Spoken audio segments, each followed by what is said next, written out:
So if you want to write down some stuff over the weekend, I want to, if you want to work ahead for Monday, and I'm going to publish this on Canvas too, in case you miss it.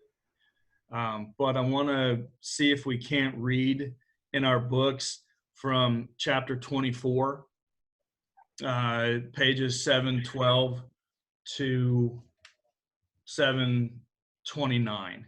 Okay, I know it's a lot. I'm sorry to make you read 17 pages, but basically what that is going to be talking about is all the places that are going to link up and become nations: France, England, Germany, Italy.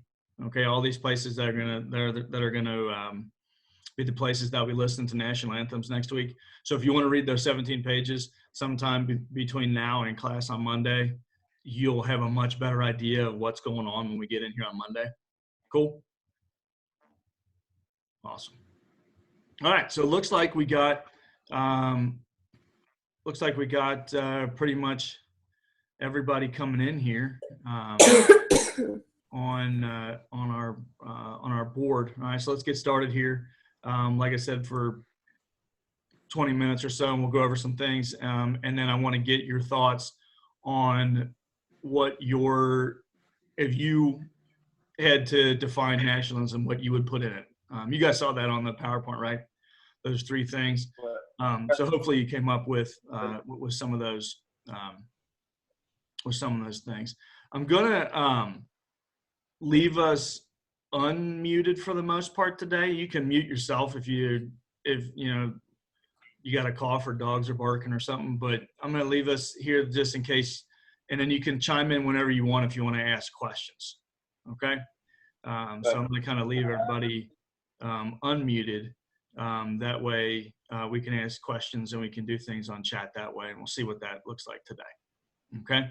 Sorry, just before we start, did you see my message that I put into the chat? Hey, Michael, how are you, bud? I'm good. How are you? You said I found the narrated PowerPoint. You could pause it to make notes. Would it be a better idea to make the PowerPoint videos as opposed to narrated PowerPoints? That's a good point. So if you want me to, I could create. With PowerPoint, you can make them into videos, and then I could post those on YouTube as well. Is that yeah? Honestly, because it wasn't bad doing it, but it's just like I tried to pause it a few times when it was on a slide, but it ended up starting the whole slide again. And where that's annoying as bleep. Okay. So what I'll do is I'll convert those PowerPoint narrations into a video, and I'll put that on YouTube too, so you can just click that link. Awesome, that'd be great. Cool, man. Are you still in the States or are you back home? No, I'm back home. I have to get a flight straight away. So what is it, like 4:20 over there? Yeah, 20 past 3 at the minute, but the clocks are going to go forward, so it will be 20 past 4. Okay. I saw that I saw your prime minister. He's got this thing now. I know. At least you saw it this morning. It's crazy. What's it? Prince Charles has got it as well. Yeah, we gotta watch out for the Queen, man. Yeah, you know. All right. She's playing herself, watching some Netflix probably. Whew. Okay. All right. Let's get rolling here. We're gonna just kind of go over a few things today, and then we'll get back to it on Monday. So here we go with what I want to look at as far as this map. All right. Like I said, this is narrated and a bunch of things that we looked at with that.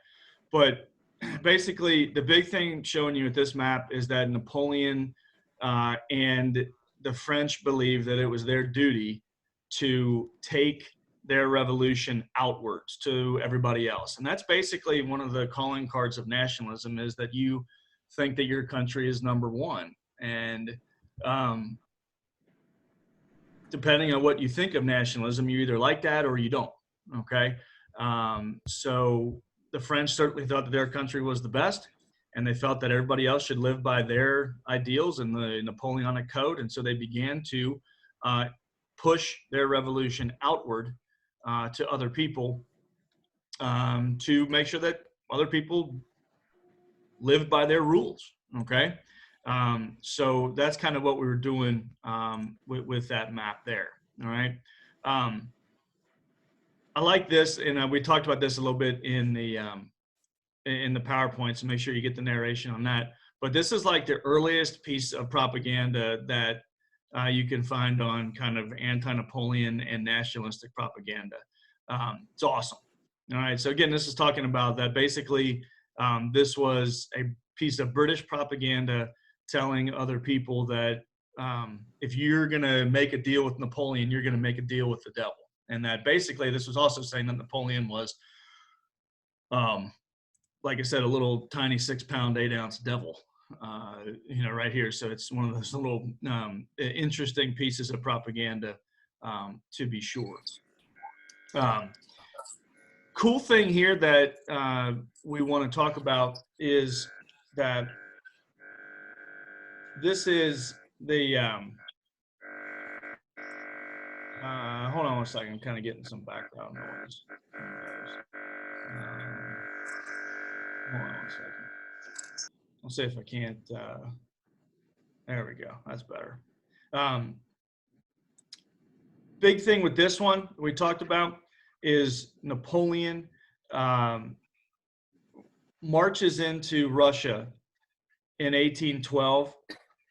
During the time, this is again during that time when the Americans and the British were fighting the War of 1812. And like I said in the slide, if you didn't pick up on it, make sure you did.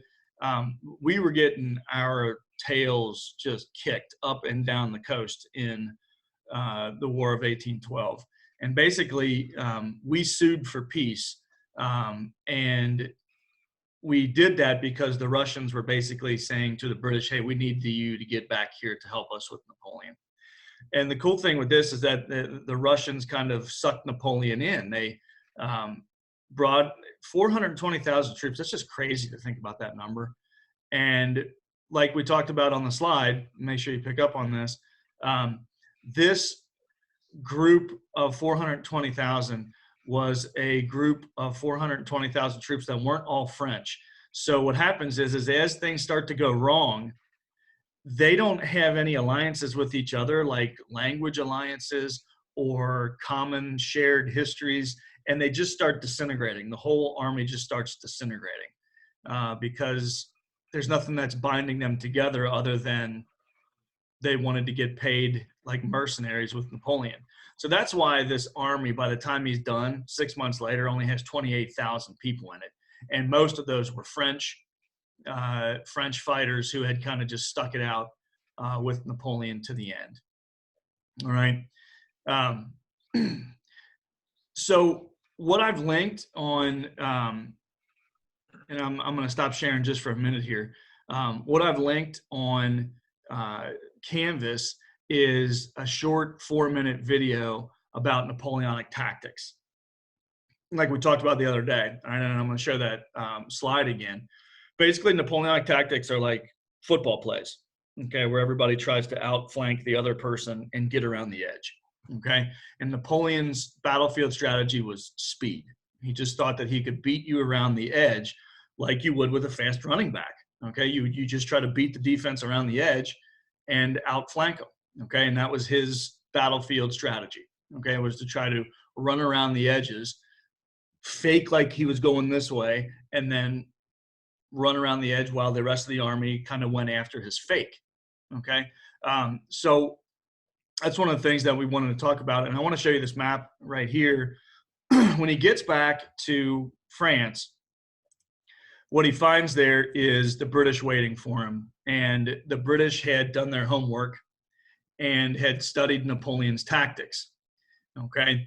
And basically they are ready for what Napoleon's going to bring. See, as you can see by this, this is a great look at Napoleon's tactics. He would attack your center. Then he would try to go around the outside, and the British were ready for it. And not only were the British ready for it, they were able to, as you can see here in the middle of the map, they were able to exploit Napoleon's center. All right, this is basically his offensive line, if that helps you guys think about it. This is basically the offensive line.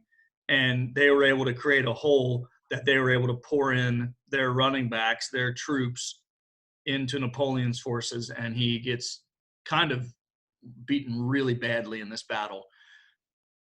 Do you need to remember that it was in the 18th of June, 1815? No, but 1815 is a pretty important date to remember, okay, because that date kind of signifies the beginning of modern Europe, 1815, okay? So that'll be helpful with quizzes, quiz number 3, all right? 1815 is a really important date for world history because that's kind of when everybody starts forming up, and we get to know the map that we understand today. And that's why we're going to do this on the next slide here.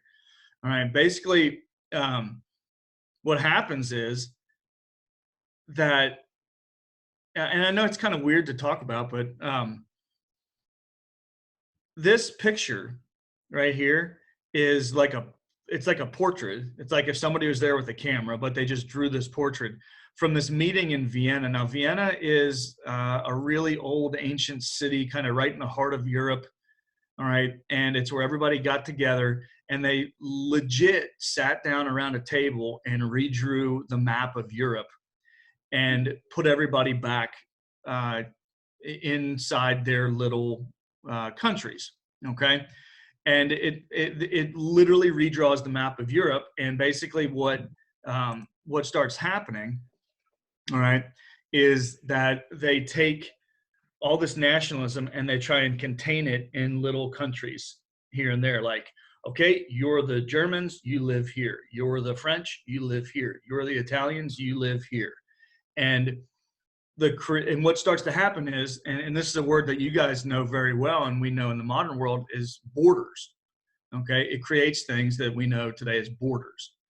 And some people hate borders. In the modern world, we have like a whole no border movement, okay, where there should, people believe that, everybody should just be able to travel on their own wherever they want, okay, and there shouldn't be a border to the United States and Mexico or the United States and Canada. It should just be ollie income free, everybody, okay. But this map in 1815, we still live with because everybody was put inside their countries. Everybody was put inside their borders, okay? And it was done by, again, I mean, this is obviously, if you look at this picture, this is not a representative group of people, okay? This is basically an elite group of highly educated. You can obviously see they're all white, okay? So they're not going to have any input from women. They're not going to have any input from minorities. It's just a gigantic group of elite statesmen who, one of the cool things about this time period is, do you guys ever remember, or have you ever heard of Humpty Dumpty? You ever heard of that? Like Humpty Dumpty sat on a wall, Humpty Dumpty had a great fall. One of the cool things is you can kind of trace that nursery rhyme back to around 1815, and the historical thing is that people try to think that maybe Humpty Dumpty was Europe, and Napoleon had crushed Humpty Dumpty, the egg, and all the king's horses and all the king's men were trying to get together and put Humpty Dumpty back together again, like Europe used to be, and you can't. Okay, Napoleon had squashed it. Napoleon had totally redrawn the map. Okay, so let's take a look at the map that they create out of this meeting. All right, they create a gigantic new map, the one that we know here. Okay, and the resulting map, basically, guys, what this does is this causes all kinds of alliances to form up. The French start to make agreements with the Russians, and the Russians start to make agreements with the Austrians, and then the Germans are right here in the middle, and they start to form up different parts of their own country. And basically, guys, what that creates is everybody starts to make agreements with one another, and they box each other in. And then as soon as somebody wants to move, or expand their territory a little bit, it sets off these gigantic wars amongst the powers. Okay, so does that make? Can I get some head nods? Does that make any sense at all? All right. Once you box people in these nations, and then if you just want to move out just a little bit, like for instance, what's going to happen is the Germans are going to want to take a little bit of territory in their southwest, and the French are going to be like, no, get the hell out of here. This is our territory. And you're going to have a gigantic war between the Germans and the French in the middle of the century, okay? Because everybody's going to be fighting over this territory that was redrawn in 1815, okay? And still to this day, there's border struggles and border skirmishes between all these countries, all right? So now what I want to do, okay, is I want to kind of come back and look at for our last 7-8 minutes or so that we're going to be here, is what you guys, if you had to, somebody walked into a room and said, I don't know anything about nationalism, can you help me out? What would be some of the things that you would put in there in your definition of nationalism? You can type it in the chat. You can kind of talk. I think a lot of us are unmuted. Kind of whatever you guys want to do. Want me to start? Is everybody kind of scared and awkward? Yeah, okay. I have my own list right here. What do you guys think about putting a thing like, and I'll type it down here in the chat so you can get it for your notes maybe. What about if I put the word pride in what? If I put pride, that's people that are nationalistic, you have pride. What would you take pride in, for instance? Culture. Culture is a great one. Pride in culture, pride in country. Okay, let's get even more specific. All right, let's try to get even more specific. Besides culture, what about culture? What about culture that people take pride in? Like, for instance, when we get to and we read the words of the Italian national anthem, and we listened to it in the first semester. If you guys remember that were with me in the first semester, we listened to the Italian national anthem because they bring back a guy from Roman history, the guy who defeated Hannibal, Scipio Africanus. Okay, and they kind of had this pride in their history. Okay, so that's one. All right, so I'll put that one in there for my contribution. Pride in that we all have this shared history. Very good. All right, Emma had that one up there. Excellent. Share a nation's history. Okay. We do that every July 4th. Do we not? In America? All right. We shoot off fireworks and we all wear red, white, and blue, and we, have a few cocktails and Hutie Pops, and we just celebrate, our nation's heritage, those types of things. Right? That's a celebration. Okay. Military is a good one. Okay. Raymond put military in there. I like that. All right, good. Military is shared pride in what your military looks like.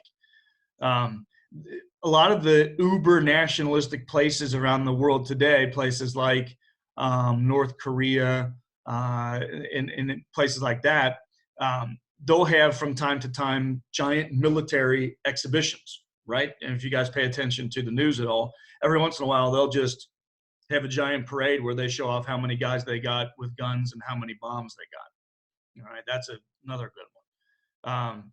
Tommy, I like that one. Being superior to others. I think that's a great one. All right, I think, and I'm going to type it in. Belief in the superiority of your own country is a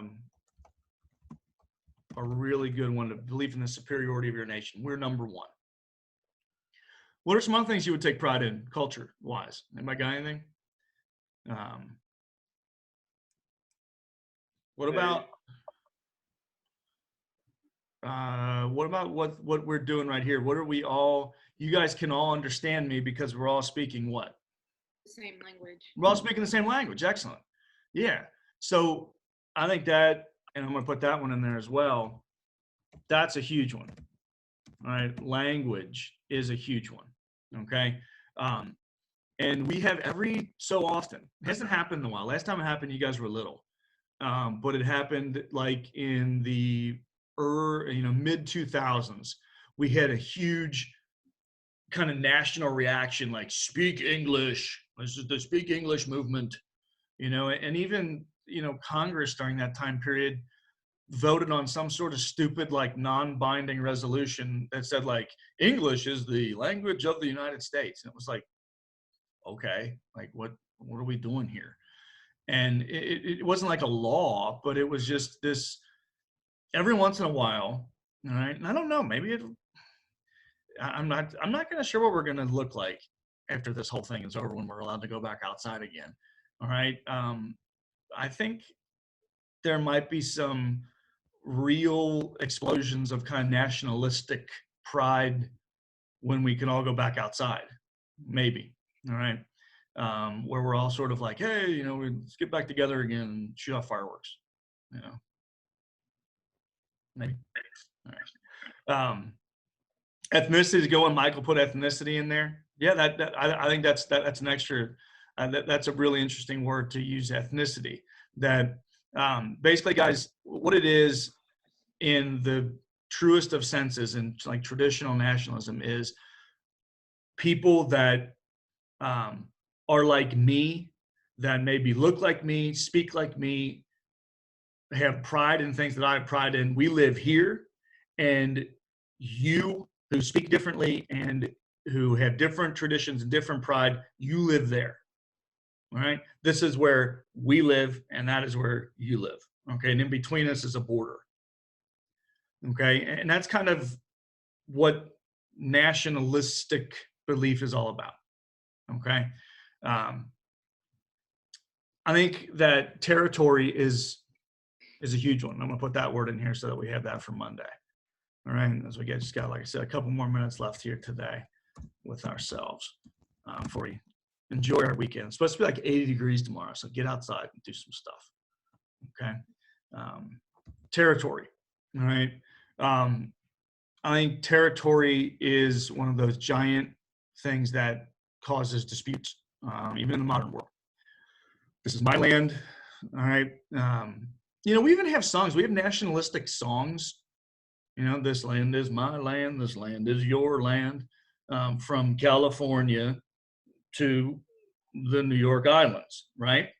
So that song, maybe you've heard of it or not, those are nationalistic songs because we are describing what our land is, from California to New York, all right? It's mine, all right? And it's yours, but only as long as you believe in what we believe, these American traditions and American ideals, all right? So that's like I said, that's like the biggest thing. If anybody else got any other ones, we could get maybe a few more out. What about this one? Let me see what you guys think about this. That I'm going to put a word in here about nationalism, that it's team or communal. All right. What do you guys think about that? What do you think that means?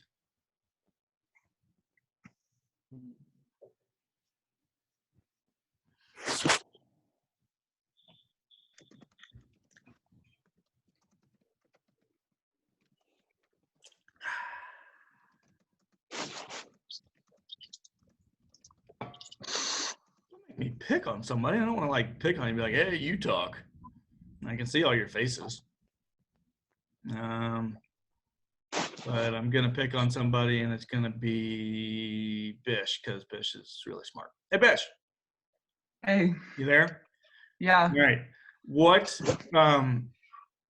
when I say that, like your team, you're a community, what does that mean in terms of this word that I'm going to type up here? What does that mean in terms of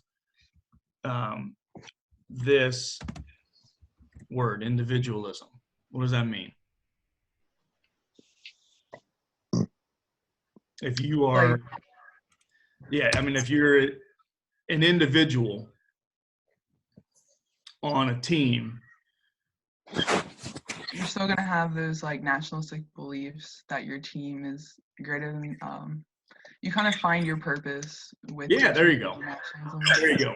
Like, don't we, on all of us that are on teams, we have roles to play? All right. Yeah. The roles are all different. And then they actually use this, we actually use this term in baseball and softball, where you are expected to give up yourself to the team. What's that called? Sacrifice. Sacrifice. All right. You're supposed to sacrifice yourself to the team. Okay.